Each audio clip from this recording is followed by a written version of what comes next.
परिचय। छात्रों, हम सभी सरल रेखाओं के बारे में जानते हैं। क्या कोई बता सकता है कि इन्हें किसने शामिल किया? ठीक है, मैं बताता हूं। रेखा या सरल रेखा के विचार को प्राचीन गणितज्ञों द्वारा अपनाया गया। यूक्लिड उन्हीं में से एक थे। अध्यापक जी, उन्हें सरल रेखा को अपनाने की आवश्यकता क्यों पड़ी? बच्चों, नगण्य चौड़ाई और गहराई वाली सीधी वस्तुओं को प्रदर्शित करने के लिए उन्होंने सरल रेखा को अपनाया। यूक्लिड ने एक रेखा को लंबाई कम चौड़ाई के रूप में परिभाषित किया और आधारभूत गुणधर्मों के रूप में ऐसे कई सिद्धांत प्रस्तुत किए जो सिद्ध नहीं हो पाए, जिनसे उन्होंने ज्यामिति की रचना की। क्या आपको पता है कि हम उस ज्यामिति को क्या कहते हैं? यूक्लिड ज्यामिति। बच्चों, नगण्य चौड़ाई और गहराई वाली सीधी वस्तुओं को प्रदर्शित करने के लिए उन्होंने सरल रेखा को अपनाया। यूक्लिड ने एक रेखा को लंबाई कम चौड़ाई के रूप में परिभाषित किया और आधारभूत गुणधर्मों के रूप में ऐसे कई सिद्धांत प्रस्तुत किए जो सिद्ध नहीं हो पाए, जिनसे उन्होंने ज्यामिति की रचना की। क्या आपको पता है कि हम उस ज्यामिति को क्या कहते हैं? शाबाश! हाँ, तुम सही हो। यूक्लिड ज्यामिति।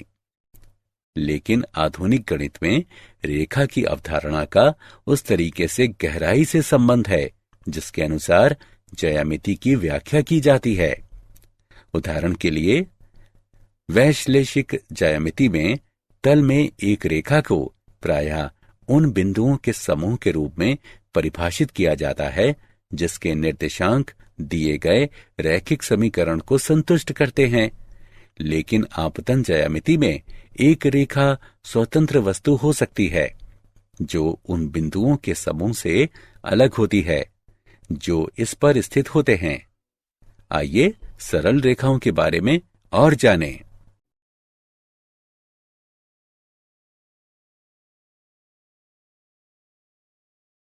उद्देश्य।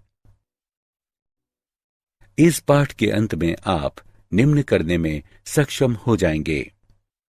ढाल अंतःखंड रूप की व्याख्या करना। अंतःखंड रूप की व्याख्या करना। लंब रूप को जानना। एक रेखा के व्यापक समीकरण को लिखना। एक बिंदु से रेखा की दूरी ज्ञात करना। दो समांतर रेखाओं के बीच की दूरी ज्ञात करना।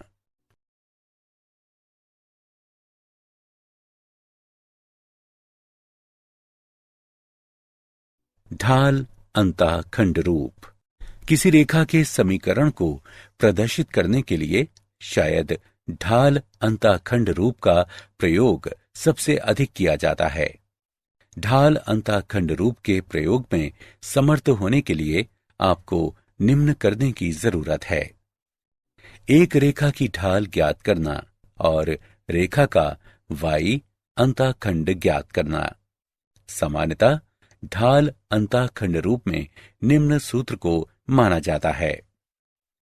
y बराबर mx जमा b, जहां m रेखा की ढाल है और b y अंतःखंड है।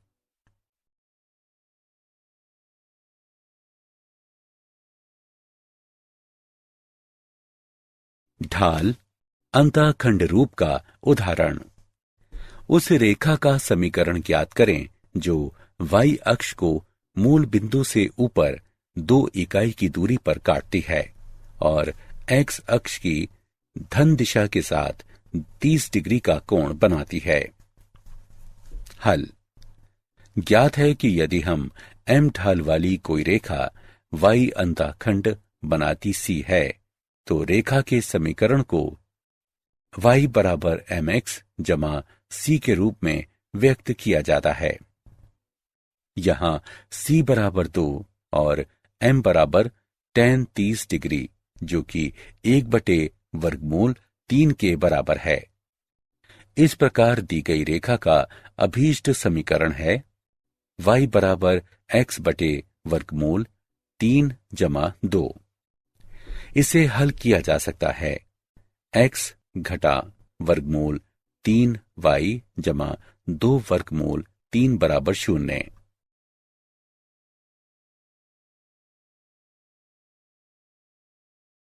अंतःखंड रूप। रेखा का अंतःखंड रूप दोनों अक्षों के अंतःखंडों पर आधारित रेखाखंड का समीकरण होता है। x अक्ष और y अक्ष पर क्रमशः a और b अंतःखंड बनाने वाली रेखा का समीकरण है। x बटे a जमा y बटे b बराबर 1। ax अंतःखंड है, by अंतःखंड है। a और b अशून्य होने चाहिए।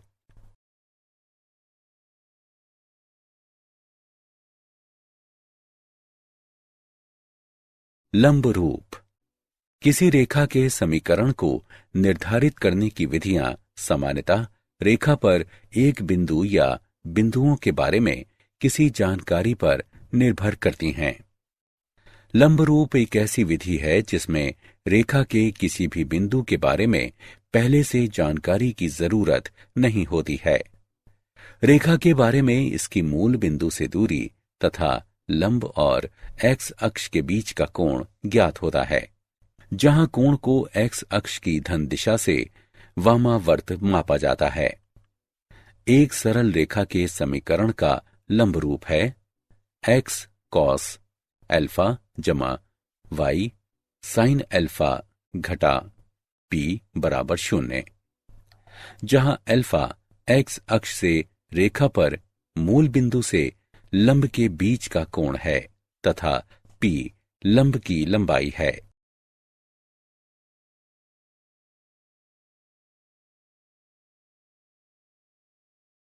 लंब रूप का उदाहरण। उस रेखा का समीकरण ज्ञात करें जो मूल बिंदु से 5 इकाई की लंबवत दूरी पर है और लंब द्वारा धन x अक्ष के साथ निर्मित कोण 30 डिग्री है। आइए इसे हल करते हैं। यदि p मूल बिंदु से रेखा पर डाले गए लंब की लंबाई है तथा ओमेगा लंब द्वारा x अक्ष की धन दिशा के साथ निर्मित कोण है, तो रेखा के समीकरण को इस प्रकार व्यक्त करते हैं x cos ओमेगा जमा y sin ओमेगा बराबर p। यहां p बराबर 5 इकाई और ओमेगा बराबर 30 डिग्री। इस प्रकार दी गई रेखा का अभीष्ट समीकरण है x cos 30 डिग्री जमा y sin 30 डिग्री बराबर 5। इसे हल किया जा सकता है x वर्गमूल 3 जमा y बराबर 10।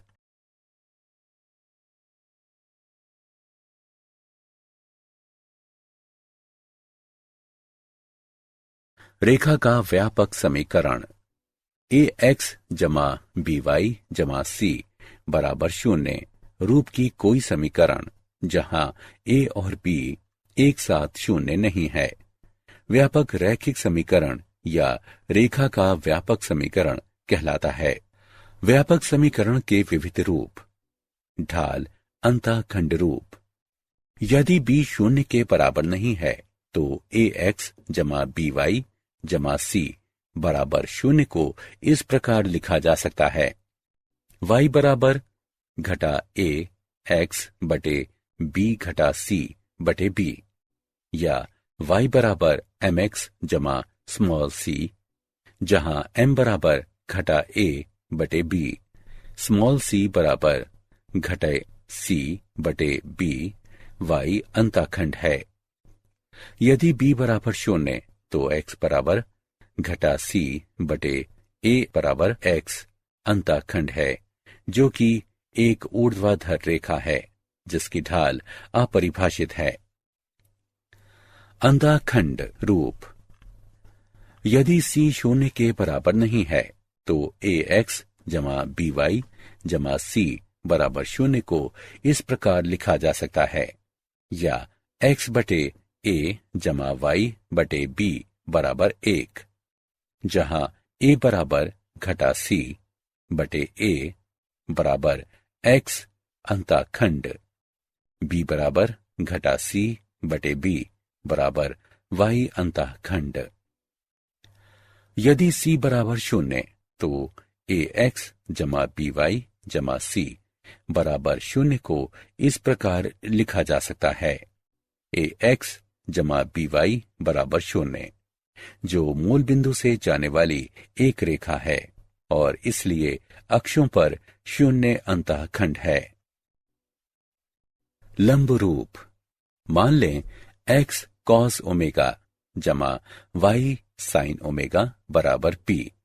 समीकरण ax जमा by जमा c बराबर 0 या ax जमा by बराबर घटा c के द्वारा प्रदर्शित रेखा का लंब रूप है।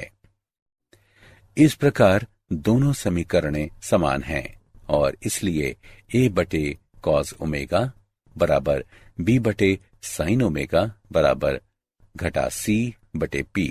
इससे हमें प्राप्त होता है cos ओमेगा बराबर घटा AP बटे c और sin ओमेगा बराबर घटा BP बटे c। और अब sin वर्ग ओमेगा जमा cos वर्ग ओमेगा बराबर घटा AP बटे c पूरे का वर्ग जमा घटा BP बटे c पूरे का वर्ग बराबर 1, या p वर्ग बराबर c वर्ग बटे a वर्ग जमा b वर्ग, या p बराबर जमा घटा c बटे a वर्ग जमा b वर्ग का वर्गमूल।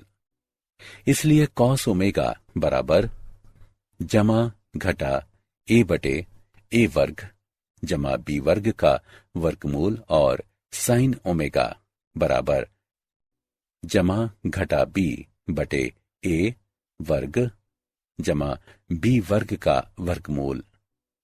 इस प्रकार समीकरण ax जमा by जमा c बराबर 0 का लंब रूप है। x cos ओमेगा जमा y sin ओमेगा बराबर p, जहां cos ओमेगा बराबर जमा घटा a बटे a वर्ग जमा b वर्ग का वर्गमूल, sin ओमेगा बराबर जमा घटा b बटे a वर्ग जमा b वर्ग का वर्गमूल, तथा p बराबर जमा घटा c बटे a वर्ग जमा b वर्ग का वर्गमूल।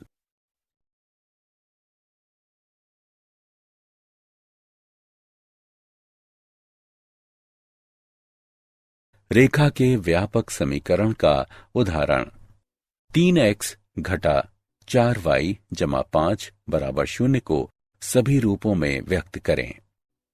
हल: ढाल अंतःखंड रूप y बराबर 3 बटे 4x जमा 5 बटे 4, जहां m बराबर ढाल बराबर 3 बटे 4, c बराबर 5 बटे 4 अर्थात y अंतःखंड।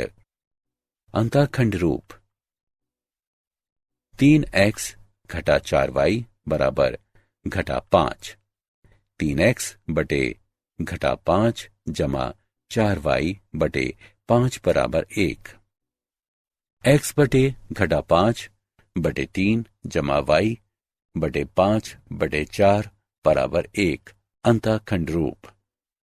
x अंतःखंड बराबर घटा 5 बटे 3, y अंतःखंड बराबर 5 बटे 4।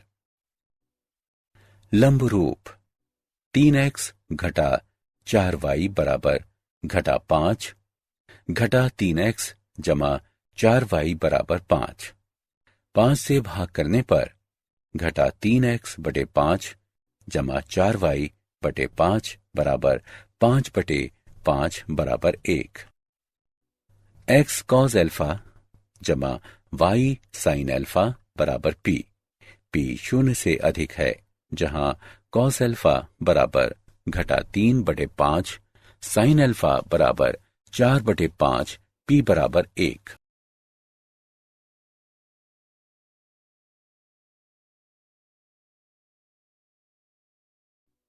रेखा 3x घटा 4y जमा 2 बराबर 0 के समांतर और बिंदु घटा 2 3 से जाने वाली रेखा का समीकरण ज्ञात करें। हल। दी गई रेखा का समीकरण है 3x घटा 4y जमा 2 बराबर 0 या y बराबर 3x बटे 4 जमा 2 बटे 4 या y बराबर 3x बटे 4 जमा 1 बटे 2, जो y बराबर mx जमा c रूप की है। दी गई रेखा की ढाल 3 बटे 4 है।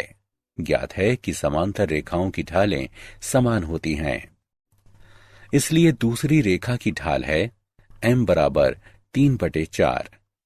अब उस रेखा का समीकरण जिसकी ढाल 3 बटे 4 है और जो बिंदु घटा 2 3 से गुजरती है, 3x घटा 4y जमा 18 बराबर 0।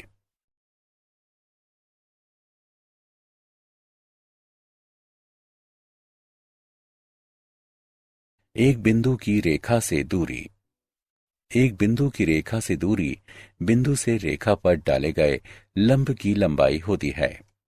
एक रेखा ax जमा by जमा c बराबर 0 की बिंदु x1 y1 से लंबवत दूरी d को इस प्रकार व्यक्त करते हैं। d बराबर ax1 जमा by1 जमा c का मापांक बटे a वर्ग जमा b वर्ग का वर्गमूल।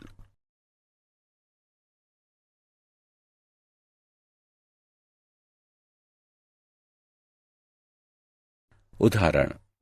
बिंदु 3 घटा 5 की रेखा 3x घटा 4y घटा 26 बराबर 0 से दूरी ज्ञात करें।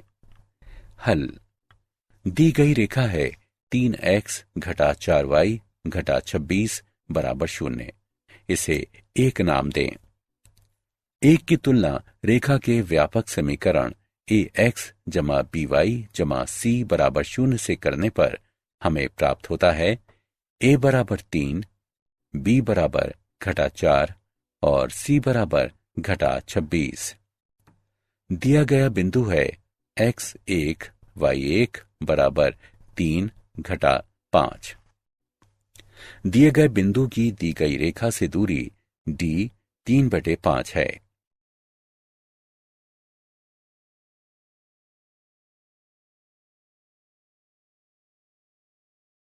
दो समांतर रेखाओं के बीच की दूरी।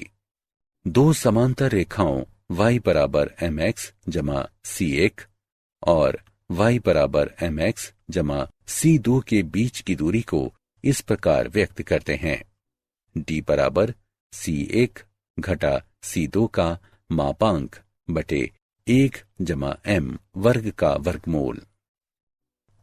यदि रेखाएं व्यापक रूप में हों, अर्थात ax जमा by जमा c1 बराबर 0 और ax जमा by जमा c2 बराबर 0, तो उनके बीच की दूरी है d बराबर c1 घटा c2 का मापांक बटे a वर्ग जमा b वर्ग का वर्गमूल। उदाहरण। समांतर रेखाओं 3x घटा 4y जमा 7 बराबर 0 और 3x घटा 4y जमा 5 बराबर 0 के बीच की दूरी ज्ञात करें। हल। यहां a बराबर 3, b बराबर घटा 4, c1 बराबर 7 और c2 बराबर 5, इसलिए अभीष्ट दूरी है d बराबर 7 घटा 5 का मापांक बटे 3 वर्ग जमा घटा 4 वर्ग का वर्गमूल बराबर 2 बटे 5।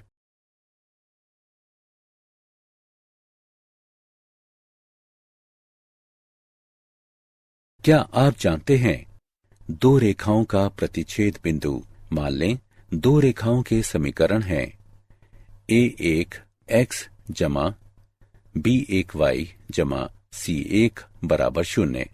इसे 1 नाम दें। और a2x जमा b2y जमा c2 बराबर 0, इसे 2 नाम दें। मान लें कि ये दोनों रेखाएं एक बिंदु P x1 y1 पर प्रतिच्छेद करती हैं। तब x1 y1 दी गई समीकरणों में से प्रत्येक को संतुष्ट करता है।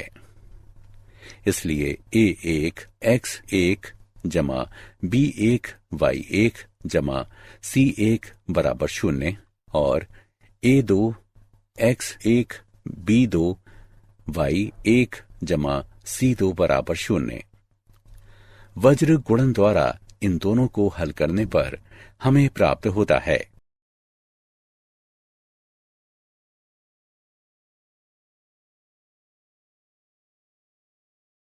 यहां 1 और 2 के प्रतिच्छेद बिंदु के निर्देशांक हैं। सारांश। आइए हमने जो कुछ सीखा है उसे संक्षेप में दोहराएं। एम ढाल वाली रेखा पर बिंदु x, y और y अंतःखंड C रेखा पर स्थित होते हैं यदि और केवल यदि y बराबर mx जमा c हो। यदि m ढाल वाली एक रेखा x अंतःखंड D बनाती है तो रेखा का समीकरण y बराबर m गुणा x घटा d होता है।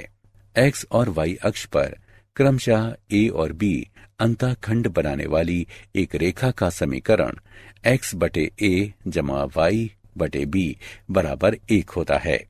मूल बिंदु से लंब दूरी p तथा लंब और धन x अक्ष के बीच ओमेगा कोण वाली रेखा के समीकरण को x cos ओमेगा जमा y sin ओमेगा बराबर p द्वारा व्यक्त किया जाता है। ax जमा by जमा c बराबर 0 रूप का कोई समीकरण जिसमें a और b एक साथ 0 न हो व्यापक रैखिक समीकरण या एक रेखा का व्यापक समीकरण कहलाता है।